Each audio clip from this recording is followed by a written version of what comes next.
Esse capítulo é muito especial, porque ele mostra a visão do que acontece quando a gente vem no centro tomar passe, né? É interessante porque muitas vezes a gente fica pensando, fica com preguiça de ir no centro, sem entender direito o que está acontecendo do outro lado. E esse capítulo é um retrato falado do que acontece quando a gente vem buscar ajuda e quando a gente está inteiro, presente, né, vindo buscar essa ajuda. Então, ele vai contar um pouco do trabalho mediúnico. O que que é um trabalho mediúnico? O trabalho mediúnico que ele está falando é uma desobsessão. Então, existe aquele grupo de médiuns, 10 médiuns. Desses médiuns tem o dirigente, quatro são médiuns mais ostensivos, que a gente já estudou, a Celina, sendo a pessoa aí mais evoluída de todos, se a gente pode falar assim, né? E aí, os médios estão lá na salinha, então vamos imaginar aqui o centro da gente, né? Então a gente vem escutar uma palestra, vem tomar um passe, ou vem passar por uma desobsessão. O que acontece? Os médios estão dentro da sala, orando. Interessante. Lembra que espírito passa por porta, espírito passa por parede, espírito passa por vidro, né? Os encarnados vão lá e batem na porta para poder entrar e receber o passe. Entram duas pessoas encarnados, que André Luiz Aulos explica como doentes, não doentes só do corpo, mas principalmente doentes da alma. Então, pessoas que podem estar com doenças, como, por exemplo, uma tristeza profunda, uma depressão, algum tipo de vício complicado, enfim, doenças que aparentemente, para um médico da Terra, pode não aparecer. Por exemplo, o vício de falar mal dos outros, ou intenção de cometer suicídio, que pode não ser aparente para as outras pessoas. São coisas que são invisíveis aos olhos dos homens, mas que são visíveis aos olhos do plano espiritual. E aí entram dois encarnados, acompanhados pelos familiares, dois familiares, uma senhora jovem e um cavalheiro idoso. E aí, o que que acontece? Ele fala que numerosos desencarnados entram junto. Numerosos. Ele cita dois encarnados, gente. Então, quando a gente vem para o centro, e eu quero deixar claro que a gente está falando de um centro espírita, mas qualquer casa onde se viva a religiosidade. Eu não estou falando religião. Não importa se é judaísmo, se é hinduísmo, se é budismo, se é muçulmano, se é catolicismo, se é cristianismo, se é protestante, não importa. O importante é a seriedade do trabalho. Então, quanto mais a gente tenta dividir as religiões, mais a gente afasta. A gente tem que lembrar que Deus é grande para todo mundo. Cabe todo mundo no coração de Deus. Não existe uma chave única para falar com Deus. Eu posso buscar a ajuda de Deus dentro daquele lugar que me faça bem. Então, o que a gente vê hoje em termos de preconceitos com outras religiões, preconceito com outras culturas, preconceito com cor da pele, isso não está falando a linguagem de Jesus. A linguagem de Jesus foi amar todos, um só povo, um só coração. Não importava se era judeu, se era romano, se é samaritano, se é gentil, que é todo mundo que não era judeu na época. Não fazia diferença. Então a gente tem que se preocupar como a gente está vendo, né? Como a gente está vivendo isso. Se a gente está vivendo de uma forma bairrista, fanática, achando, não, só o Espiritismo traz a resposta de tudo. Bom, traz para nós. É o que acalenta o nosso coração. Então, chegam esses espíritos perturbados, sofredores, doentes. Aí alguém pode falar, mas como doente se está desencarnado? A doença não está no corpo? Sim, são doenças morais. E a doença moral a forma como a pessoa sente, como a pessoa pensa, vai imantar o perispírito. Então, eles entram lá atordoados, é como se fosse uma loucura do ponto de vista espiritual. Então, ensandecidos. Então, quer dizer que muitas vezes a gente vem aqui para o centro espírita, que a gente pode ir para as pessoas que vieram aí de famílias católicas, irem à igreja, e a gente leva esses companheiros, essas testemunhas invisíveis junto conosco para esses lugares. E da mesma forma que a gente recebe o auxílio, esses espíritos vão receber também. Espíritos que estavam acompanhando a gente. E eu vou chamar esses espíritos de obsessor. E uma coisa que é interessante, a gente vai ver que podem ser parentes. De repente, é o meu irmão que faleceu há muito tempo, como o Divaldo conta no caso do irmão dele, que voltou para casa da mãe, que estava lá encostado nele, Divaldo, que ele não conseguia sair da cama. Pode ser uma vozinha que não encontrou ainda o caminho dela. Pode ser meu pai, que estava perdido, que era muito apegado comigo, que fica na minha casa. E aí me dá aquela sensação de vazio, de tristeza, de desespero, que eu não sei de onde vem. Por quê? Porque não é meu. A gente tem que prestar atenção na qualidade dos pensamentos e dos sentimentos que a gente está tendo para verificar se o que a gente está sentindo é nosso ou não é, né?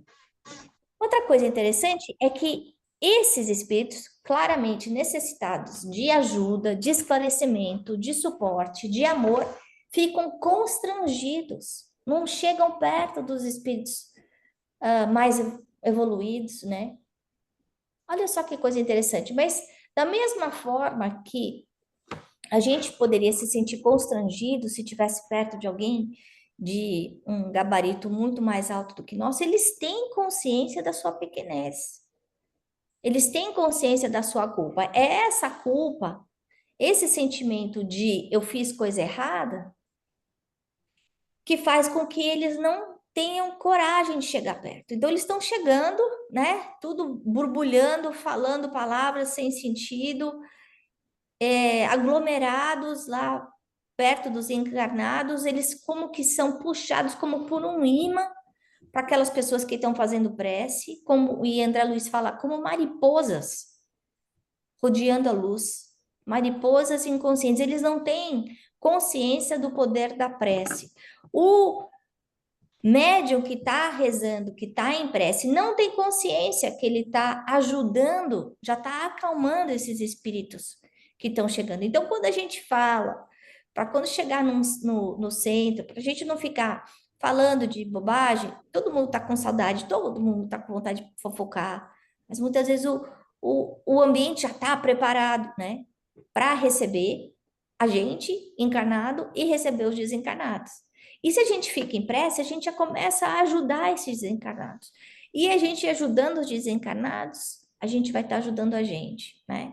Então, a prece tem um poder que a gente não consegue entender. Na verdade, tem um livro agora que eu estou lendo que se chama Como Deus Muda o Nosso Cérebro, How God Changes Our Brain, que foi sugerido pela Aline, e é um livro que foi escrito já tem quase 2 décadas por um professor da Universidade da Pensilvânia, neurologista, pesquisador, que durante 30 anos fez uma pesquisa para entender o que que acontece quando as pessoas rezam, o que que acontece quando as pessoas meditam, o que que acontece quando as pessoas fazem yoga.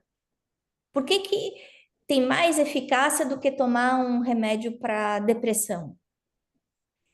E é interessante a gente perceber que tem áreas do cérebro que começam a ser ligadas e desligadas à medida que a gente está rezando, à medida que a gente está fazendo uma meditação, à medida que a gente está fazendo yoga, que a gente está falando um mantra, que a gente está numa certa posição, conectando certos pontos do corpo.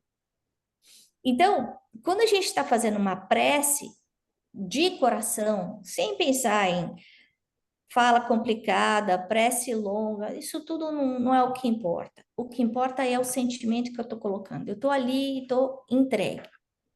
Estou vibrando paz, amor e luz, tanto para mim como para todo mundo que está ao meu redor, sem eu saber que muitas vezes esse que está ao meu redor é aquele que estava na minha casa atrapalhando o meu casamento, que estava dando ideia ruim para o meu filho para fazer bobagem, que está, enfim, bagunçando o coreto da minha casa. E que de repente veio junto comigo no carro. Olha só, gente, não é que veio voando. Espírito inferior não voa. Vem junto com a gente dentro do carro. E entra aqui na porta, mas só entra depois que os bons espíritos deixam eles entrarem. Aí vem a importância da limpeza espiritual, da prece, de proteção, né? Então, esses espíritos são atraídos por aqueles médios que estão fazendo a prece. Essa prece que não só vai proteger o lugar, o centro, a igreja que a gente está, mas que também vai estar ajudando aqueles que vêm em busca de ajuda. E que imediatamente, no momento que eles são ligados ou conectados com essa prece, eles mudam a sintonia e eles acalmam. Olha só que coisa linda, né? Então, aquele balbuciar vai passar com a prece. Se a gente fizer a nossa reflexão sobre o Evangelho no lar, quando eu brinco que o Evangelho no lar, quando a gente começa a fazer o Evangelho no lar, é que nem tirar o bode de dentro da sala, é isso que eu estou querendo dizer. Porque começa a ver essa limpeza, começa a ver essa proteção, começa a ver essa ajuda a esses espíritos que a gente não está vendo, mas que estão lá. Eu já falei, contei várias vezes para vocês que Chico Xavier falava que para cada encarnado, em média, cada um tem 7 obsessores. 7. Então, nós estamos aqui em 8 pessoas, vezes 7, 56. Então, nós temos quase 60 desencarnados estudando junto com a gente nesse instante, né? E quando a gente pensa nesses obsessores, ele define assim: almas em turvação mental. O que que ele quer dizer isso? Que elas estão, como eu falei, enlouquecidas do ponto de vista espiritual, elas estão inconscientes, elas não sabem o que estão fazendo, né? Que acompanham parentes, amigos ou desafetos. Então, como eu falei, tanto pode ser o inimigo de outra vida, como pode ser aquela vozinha que desencarnou e que não conseguiu se desligar de mim, né? E aí vão essas reuniões públicas da instituição e que se desligam deles quando os encarnados se deixam renovar pelas ideias salvadoras.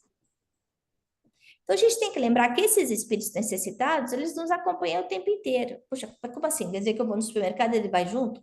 Pode ser que vá sim. E eles chegam aqui na reunião que nem maltrapilhos. Eu acho que um bom exemplo que a gente pode imaginar é que eles chegam como se fosse um morador de rua, todo sujo, todo estropiado, todo rasgado, fedorento, machucado, doente.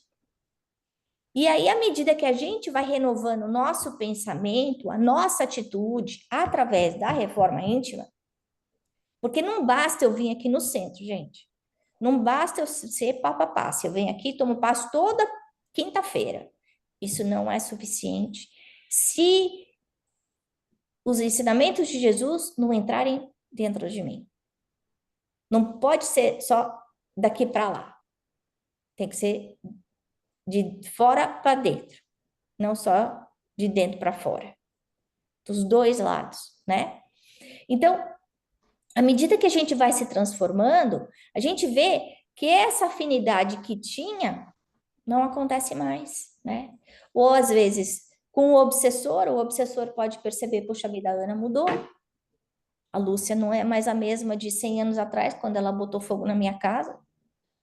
Então, eu posso dar uma nova chance de renovação. A nossa transformação vai ajudá-los a buscar mais esclarecimento, mais ajuda. Quer dizer que isso vai acontecer para todos? Quer dizer que eu melhoro a minha condição moral e vai ajudar todo mundo a morar? Não, porque cada um tem seu livre-arbítrio.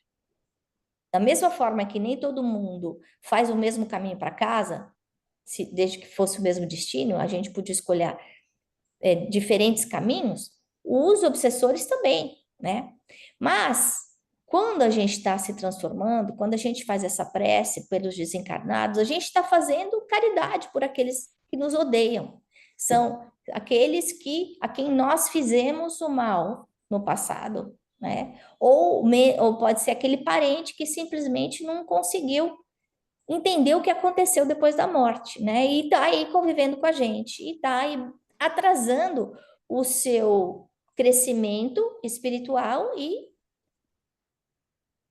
complicando o ambiente da nossa casa, né?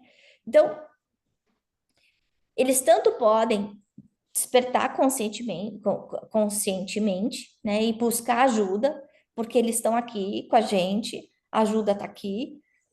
Eles podem ser levados para escolas, para hospitais, dependendo da situação deles, ou eles podem simplesmente falar assim: não, não quero isso para mim, né? E ir embora, e pode ficar embora e bravo com a gente, pode. E muitas vezes eles podem ir embora e procurar a gente depois. E prestar atenção, será que a Ana mudou mesmo? Vou ficar aí só observando a Ana, para ver se ela não faz as mesmas coisas que ela fazia. Ou se de repente ela só não faz porque ela não teve oportunidade de fazer. O momento de despertamento consciencial chega quando cada um de nós, encarnado ou desencarnado, fala: eu não aguento mais sofrer, eu não quero mais isso para mim. Chega. Mas esse momento é pessoal e intransferível, né? Então, da mesma forma que a gente demorou aí 2.000 anos para aceitar Jesus, para colocar Jesus dentro da nossa vida, e mesmo assim, a gente tenta colocar Jesus na nossa vida e tem tanto empecilho que acontece, né? Quanta escorregada a gente dá toda vez que fica pensando, né, nas coisas que a gente podia fazer diferente, ou podia fazer melhor. A gente sabe direitinho, ao pé da letra, tudo que a gente devia fazer, mas será que a gente faz? Não, por escolha nossa, por falta de vontade de fazer o bem, de fazer o certo. Então, eu acho que é importante a gente lembrar que essa relação obsessor-obsediado é que não é um relacionamento de Lego, é de encaixe. Então, se não encaixar, não vai acontecer a conexão. A sintonia é que nem a sintonia de rádio. O obsessor só consegue me atingir porque eu tô naquela mesma sintonia que o obsessor. Se eu mudar de sintonia, eu mudo o jogo. Por isso que só o passe não resolve. O passe funciona como uma ajuda, uma limpeza para que eu consiga melhorar a minha forma de ação, pensar melhor, tirar um pouco do peso das preocupações. É como se estivesse fazendo a faxina pesada, mas depois quem tem que fazer a manutenção sou eu, né? Se eu não fizer, vai voltar tudo para o que era. Então a gente vê, às vezes, as pessoas falando: poxa, mas tem 20 anos que eu venho aqui, tomo passo toda semana e continua tudo a mesma coisa. Pois é, porque você não mudou. Se você mudar, a hora que você mudar, a sua vida muda, né? Isso acontece, esse despertamento consciencial, quando os encarnados, quando nós estamos numa reunião e a gente está prestando atenção. Mas a gente sabe que não é sempre assim. Não é em toda reunião que a gente está de verdade presente. Tem muitas vezes que a gente está de corpo presente, mas a gente está com a cabeça em outro canto. A gente está pensando no jantar que eu tenho que fazer, no filho que eu tenho que pegar, estou olhando o celular, ou estou no Zoom, e aí o Zoom, então, né? Aí eu tiro a roupa da máquina, ponho roupa na máquina, cachorro late, filho chama, marido quer alguma coisa. Eu não estou presente. Essa é o Zoom é uma bênção, porque através do Zoom a gente consegue se conectar. Você vê que a gente está falando de gente em vários lugares diferentes do planeta, né? Nessa reunião. É uma bênção. Mas quando a gente tem a escolha, é melhor a gente ir para o centro. Porque no centro vão ter menos coisas para tirar a nossa atenção, né? Se a gente também vai ao centro só à procura do passe, mas a gente continua impermeável à lição que está sendo dada, a gente está ficando inacessível. Então, eu vou lá tomar o passe como se eu estivesse segurando o guarda-chuva e recebendo uma chuvinha de bênçãos. Essa chuva não vai chegar até mim, né? É, depende de mim. Em muitos casos, a gente chega no centro e a gente escuta as pessoas falando assim: nossa, eu cheguei aqui no centro, mas me dá um sono. Um sono. Esse lugar é tão calmo, aí eu fico tão levinha, me dá uma vontade de dormir. Gente, atenção, isso é ação do obsessor. Por quê? Porque na hora que eu durmo, eu não estou escutando a mensagem que está sendo dada, né? Essa Uhum. mensagem que é de amor e que tem o poder de nos curar, né? E a gente vai refletir um pouco sobre o poder dessa palavra. Quando essa palavra, quando ela é pronunciada por alguém que está fazendo com amor, que está fazendo com vontade, que está fazendo um trabalho espiritual com seriedade, essa palavra consegue alterar as fibras da nossa alma, consegue entrar dentro do nosso corpo e nos auxiliar a renovação. É como se fosse um choque anímico. Então, aquela energia do palestrante, a energia do professor, energia do passista, vai estar chegando a mim e ajudando nessa limpeza, né? Então, a gente tem que estar muito atento às lições que estão sendo dadas de renovação, e eu sugiro, quando chegar em casa, fazer uma reflexão do que, o que é que foi dado, né? O que é disso que eu posso trazer para o meu dia a dia para melhorar a qualidade da minha vida? E quando a gente tiver consciência de que quando eu chego no centro me dá soninho, a gente tem que fazer uma prece antes de entrar. Por essas entidades vampirizantes, como ele fala, esses espíritos mais ignorantes, que muitas vezes nos conduzem para esse sono, para que a gente não tenha esse despertamento consciencial. Porque os nossos inimigos não querem que a gente mude, não querem que a gente cresça, não querem que a gente melhore, né? Então, se a gente vem para um estudo, vamos ter consciência de que a gente está aqui e que a gente pode receber uma imensidão de ajuda. É como se tivesse um rio caudaloso de água cristalina pronto para a gente matar a nossa sede. Está aqui na nossa frente. A água mais límpida que a gente já viu.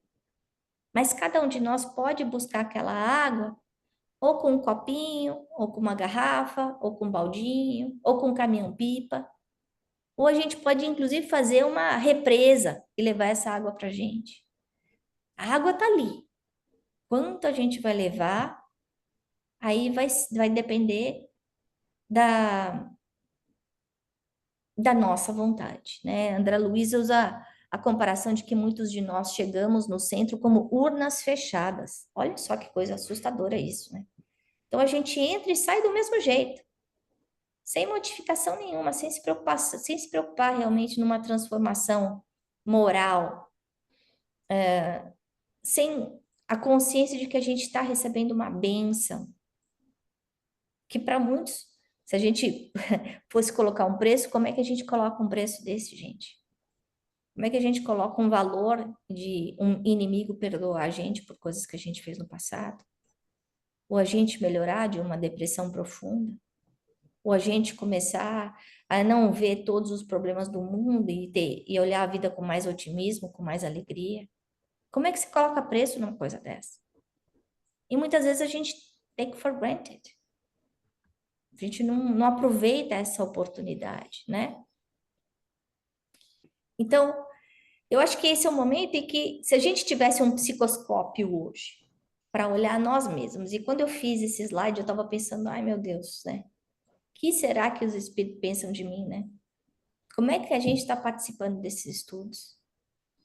Como é que eu estou me preparando para as aulas? Lembrando que o ouvido mais próximo da minha boca é o meu. Então, eu estou aqui estudando com vocês, aprendendo com vocês, mas a pessoa que está escutando, primeiro sou eu. E aí, como é que está a minha participação? A minha boa vontade? O meu desejo de transformação? A minha reforma íntima? O quanto que eu estou aproveitando essas lições de André Luiz? Lembrando aí que todos nós somos médios.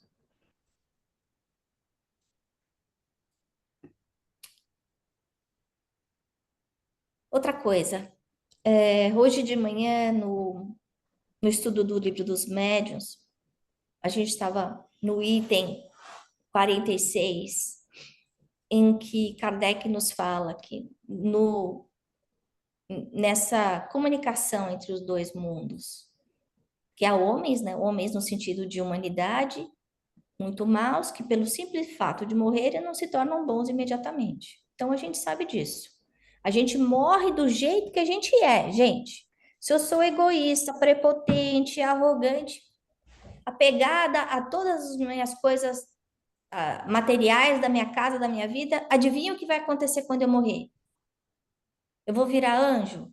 Não, eu não vou. Eu vou continuar egoísta, prepotente, arrogante e apegada ao dinheiro, à minha casa, ao meu carro, às minhas coisas, às minhas roupas.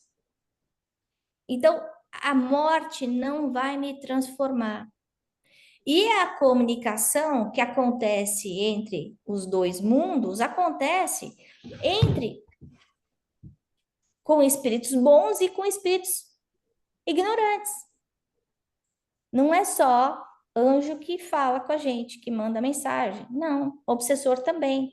Então tem aquela coisa eu lembro daquele desenho do Tom e Jerry, lembra que tinha o diabinho e o anjinho, e os dois em cima da cabeça do Tom, falando para ele o que, que ele tinha que fazer em cima da cabeça do Jerry, né? E a gente sabe que essa voz está dentro de nós o tempo inteiro. Faz isso, não, não faz? Faz isso, faz isso, faz. E está a cada um de nós a decisão de que caminho tomar, de qual escolha a gente vai fazer. Por quê? Porque a gente vai estar sempre rodeado por espíritos bons e por espíritos maus. E a sintonia vai estar sendo sempre baseada nas nossas escolhas, na nossa conduta, né? Quando a gente vem escutar uma palestra, como a gente estava falando, as palavras elas são imantadas com uma energia curadora, num lugar especial como esse, um lugar que já foi preparado, tratado. Então, muitas vezes essa palavra, esse ensinamento, a gente já ouviu 557 vezes. Mas a forma como aquela pessoa falou, a forma como foi colocado dentro de uma história, a forma que eu estava, porque o meu anjo da guarda tinha dado um passe em mim, tinha separado os obsessores de mim, eu consigo absorver esse ensinamento de uma forma diferente. Aí, de repente, fala assim, nossa, fulana falou assim, assim, assim, uau. E você pensa, poxa, mas eu já escutei isso 500 vezes e eu nunca tinha prestado atenção nisso. Por quê?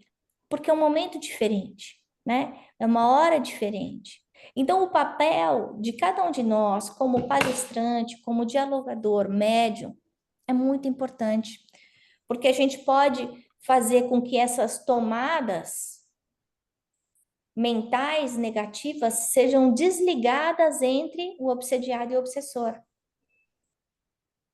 por vontade de cada um deles, claro, porque às vezes o obsediado pode até, vamos dizer, resolver continuar do mesmo jeito, mas o obsessor fala assim: puxa, chegou a hora para mim, deu, não quero mais. E aí o obsessor vai embora, porque ele cansou de sofrer. Então, como eu comentei com vocês, esse livro desse professor da Universidade de Pensilvânia, do How God Changes Your Brain, mostra que a gente tem atividade aqui no frontal e quando a gente pensa o bem, quando a gente fala o bem, quando a gente tem vontade quando a gente coloca caridade, compaixão dentro de nós, como pensamento, como sentimento. E aí a gente desliga a parte límbica, que é a parte mais antiga do nosso cérebro, né? Essa parte do mais irracional. E ele deixa muito claro que quando essa parte do sistema límbico é desligado, que a gente consegue ser mais feliz. Que as pessoas que guardam raiva, rancor, elas estão com essa parte do lóbulo frontal desligado, só funcionando com a amígdala do cérebro. e aí continua sofrendo, né? Então, essa conscientização do trabalho que a mente tem, como ela pode ser acionada pela palavra, pelo despertamento consciencial, é muito importante no nosso dia a dia. Então, para a gente refletir. Primeira coisa é, estamos rodeados de testemunhas invisíveis, como nos disse Paulo. Então, é assim, se eu pensar, dize-me o que pensas que eu te direi com quem andas. Eu vou repetir. Dize-me o que pensas que eu te direi com quem andas. Se eu só pensar em pornografia, se eu só pensar em vício, em bebida, se eu só pensar em fazer bobagem, são esses os espíritos que vão estar junto comigo. Se eu pensar em fazer o bem, em falar o bem, em ajudar os outros, é essa qualidade de espírito que vai estar perto de mim. A outra coisa, a gente viu o poder da prece aqui nesse capítulo. O simples fato do médium estar fazendo prece já funciona como se uma luz tivesse sendo iluminada e aqueles espíritos necessitados vindo, se acalmando, sendo atraídos por essa luz. O médium sem ter consciência de quem ele está ajudando. E a outra coisa é a influência do nosso pensamento no perispírito. Culpa, o rancor, a raiva. E a gente vai tratar dos dois casos, dos dois espíritos sofredores que André Luiz comenta nesse capítulo, no próximo capítulo. Mas a gente vê como o nosso pensamento de baixa qualidade vai alterar os mecanismos, as células espirituais do nosso corpo. Então, era isso que eu tinha para comentar com vocês. A Letícia falou, sistema límbico é o flight or fight, é isso aí, é o nosso instinto, é a parte mais antiga do cérebro, menos desenvolvida. E a gente precisa aprender a desenvolver a parte frontal, né? Então, era isso que eu tinha para falar para vocês, e agora a gente abre para nossa reflexão. Quem quer comentar?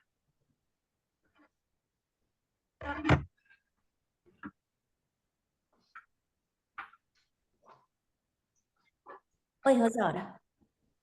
Eu não conheço esse livro que tu fizesse referência agora, mas eu tenho recebido, me chama a atenção, muitas mensagens Uhum. que falam da importância da oração, inclusive mensagens que são proferidas, chegam a nós por palestras, não é? De médicos. Então, eles explicam sempre que eles não estão falando em religião, eles estão falando em espiritualidade, em oração, independente de qual seja a origem, né? Você tocou o E ponto fundamental. Ele não fala de religião. Ele fala de religiosidade, exatamente isso. Ele fala muito de meditação, ele fala muito de yoga, ele fala muito disso da gente acalmar a mente, da gente se centrar. E ele fez, inclusive, uma pesquisa comparando quem faz só meditação e quem reza, com um Deus em mente, né? Seja lá quem seja esse Deus, o Deus que pode ter 1000 nomes diferentes. Isso não é importante. O importante é a gente ter essa confiança. E ele fala no livro dele, e provado. Gente, a gente está falando aí de um neurocientista, eu não estou falando, né, eu falando dos benefícios que eu sinto com a prece, ou os benefícios que eu sinto fazendo uma meditação, não é disso. É um estudo aprofundado falando da alteração do cérebro, do número de conexões dentro do cérebro que começam a acontecer que antes não aconteciam, das partes do cérebro que vão se iluminando que não estavam se iluminando, de que a hora que eu ligo aqui, eu desligo aqui, e a hora que eu ligo aqui, eu desligo aqui. Então eu passo de racionalidade para irracionalidade, né? Mas principalmente ele faz uma conexão em relação à saúde mental, em relação à felicidade da gente, né? Que quando a gente fica só nesse terra a terra, usando o sistema límbico, e a gente não consegue ser feliz, o que eu achei fenomenal. Então, se a gente não procurar essa transcendência, essa espiritualidade, seja lá o que for, a gente não vai conseguir ser feliz. A gente vai ser doente mental no aspecto de não estar inteiro. Isso é um médico falando. lendo isso. É É muito forte, interessante, não, né? muito forte. É E a para gente precisa aprender, a gente precisa aprender a orar, a sintonizar, não é? Com o que é bom, com o bem, e tendo sempre presente que a modificação em nós, ela às vezes é muito pequena, mas a importância é que ela seja gradativa, que cada vez a gente aprenda um pouquinho mais. E às vezes, quanto a gente precisa escutar a mesma fala através de uma outra pessoa, de uma maneira diferente, eu tenho tido hábito aqui, ao estudar esses capítulos com vocês, eu procuro assistir vídeos, diferentes comentários. E como é importante, porque às vezes, num determinado comentário, eu me dou conta que eu não tinha me apercebido daquela noção, daquela aprendizagem, no que aquilo despertou em mim, não é? Então, assim, é importante que a gente se dê conta disso, que é bem. tudo muito pequeno.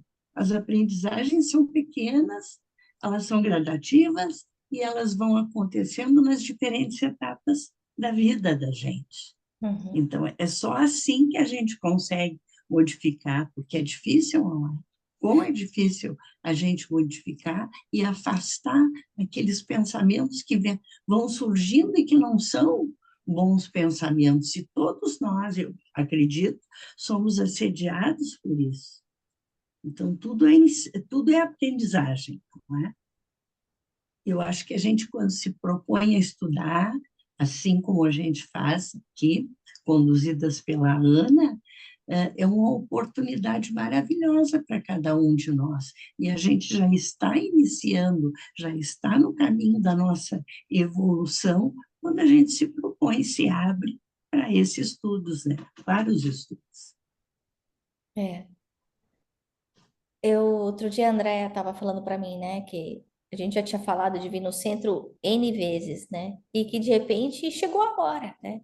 Então, às vezes acontece isso, né, a gente não está pronto ainda, não está pronto para querer parar de pensar assim, ou querer mudar, ou querer achar tempo, porque ninguém tem tempo de sobra na vida. Todos nós somos ocupados. A gente pode preencher com coisas úteis e menos úteis, né? Eu não estou discutindo isso, né? Não é esse o ponto.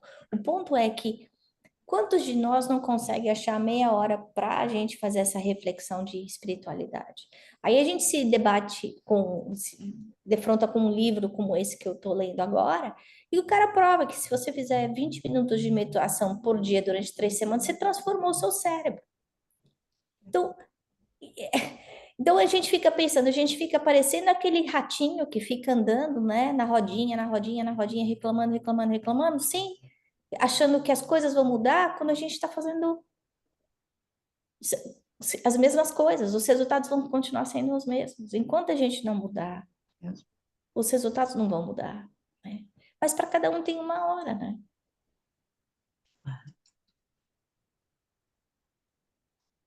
Mais algum comentário?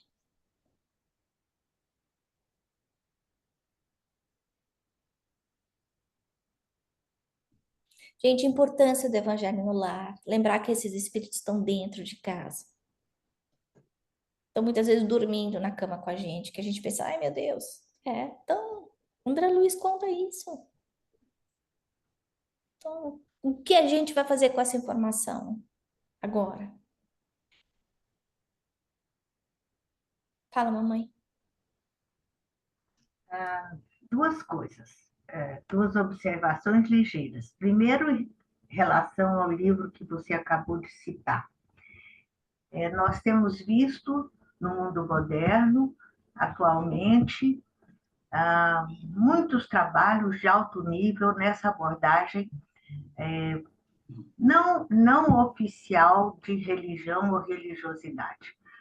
Eu citaria, por exemplo, o último grupo que eu conheci, o próprio Haroldo, que criou o projeto Odisseia, Neurociência, porque é um canal novo para chegar junto às pessoas que se fecham, que são urnas fechadas para a religião.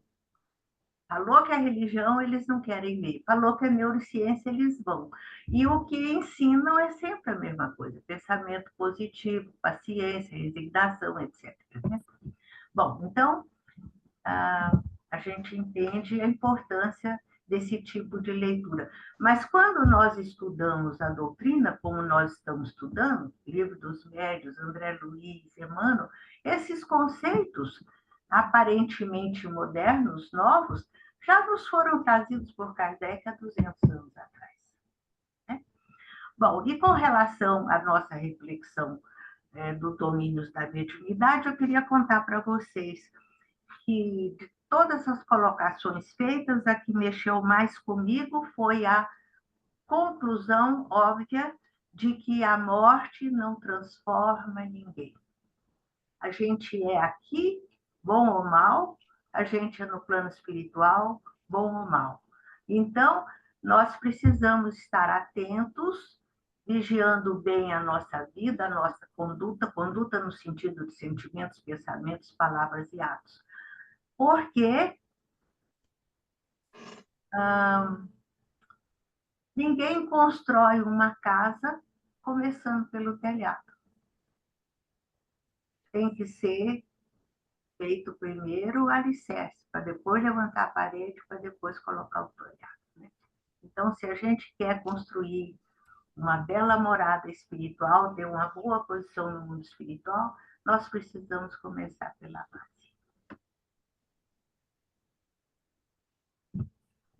Mais alguém quer comentar antes da gente encerrar?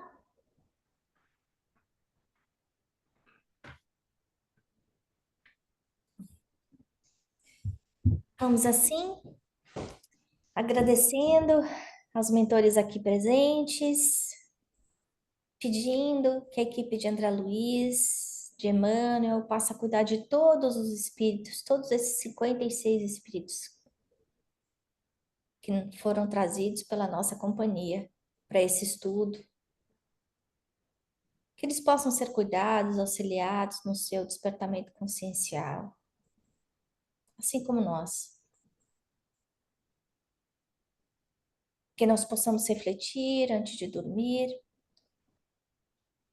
a nossa transformação interior, para que nós possamos, Senhor, ser melhores amanhã do que somos hoje. Trazendo amor, compaixão, desejo de renovação e de melhora em tudo que fizermos. Fica conosco, abençoa os nossos lares, hoje e sempre. Graças a Deus. Obrigada, pessoal.